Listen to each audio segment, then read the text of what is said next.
Assalamualaikum warahmatullahi wabarakatuh.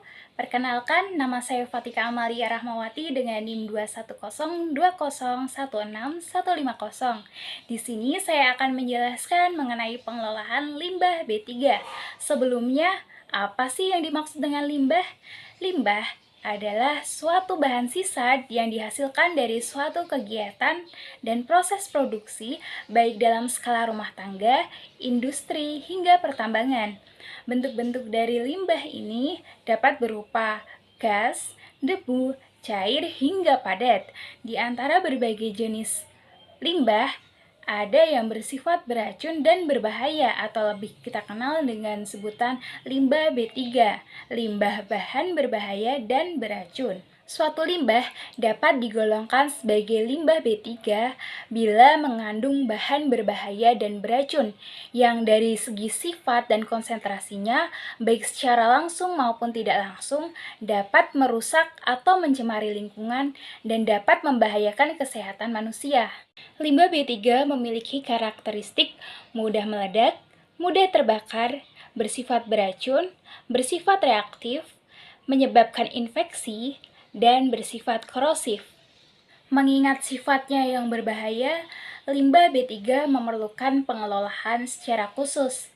Pengelolaan limbah B3 merupakan salah satu rangkaian kegiatan yang mencakup penyimpanan, pengumpulan, pemanfaatan, pengangkutan, hingga pengelolaan limbah B3, termasuk penimbunan hingga pengelolaan. Pengaturan mengenai pengelolaan limbah B3 telah diatur dalam pasal 59 UU PPLH tahun 2009.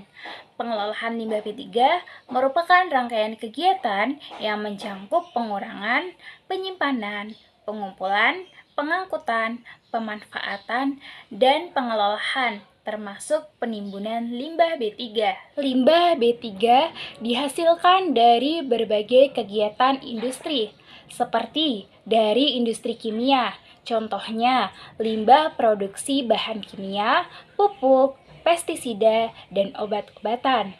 Dari industri pengelolaan logam, contohnya limbah dari peleburan, pemurnian, dan pengerjaan logam. Dari industri tekstil, contohnya limbah dari pencelupan, pemutihan, percetakan tekstil. Dari industri elektronik, contohnya limbah dari produksi dan pembongkaran peralatan elektronik. Dari industri pertambangan, contohnya limbah dari penambangan dan pengelolaan mineral. Dan dari industri kesehatan, contohnya limbah dari produksi dan penggunaan obat-obatan, peralatan medis, dan bahan kimia laboratorium.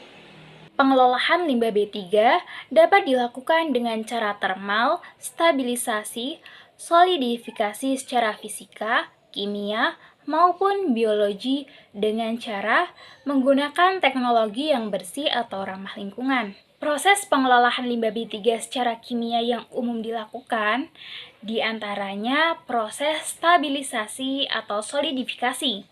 Stabilisasi atau solidifikasi adalah proses mengubah bentuk fisik senyawa kimia dengan menambahkan bahan pengikat atau zat reaktif tertentu untuk memperkecil atau membatasi kelarutan, pergerakan, atau penyebaran daya racun limbah tersebut.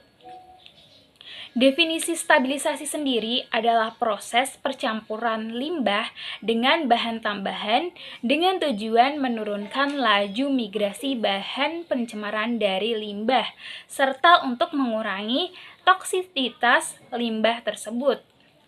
Teknologi solidifikasi atau stabilisasi umumnya menggunakan semen, kapur, dan bahan termoplastik. Sedangkan secara fisika, pengelolaan limbah B3 dapat dilakukan dengan metode insinerasi atau pembakaran yang dapat diterapkan untuk memperkecil volume limbah B3.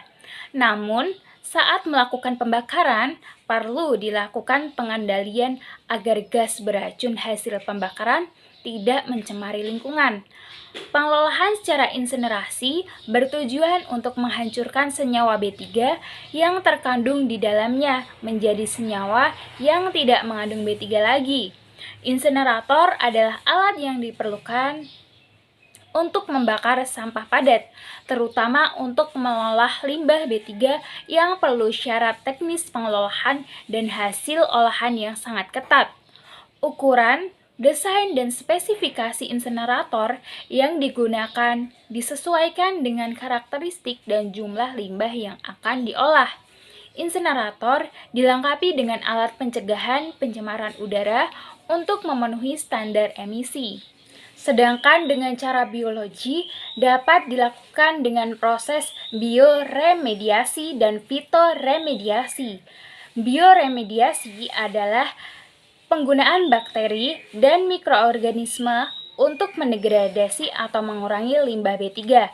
Sedangkan fitoremediasi adalah penggunaan tumbuhan untuk mengaborsi atau mengakumulasi bahan-bahan beracun menggunakan tanah.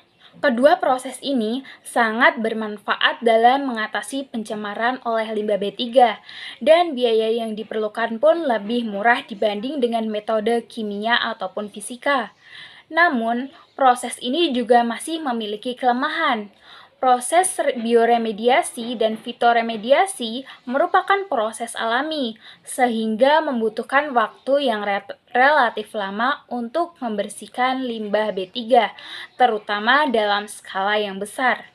Itulah tadi beberapa cara pengelolaan limbah B3. Semoga bermanfaat. Terima kasih. Wassalamualaikum warahmatullahi wabarakatuh.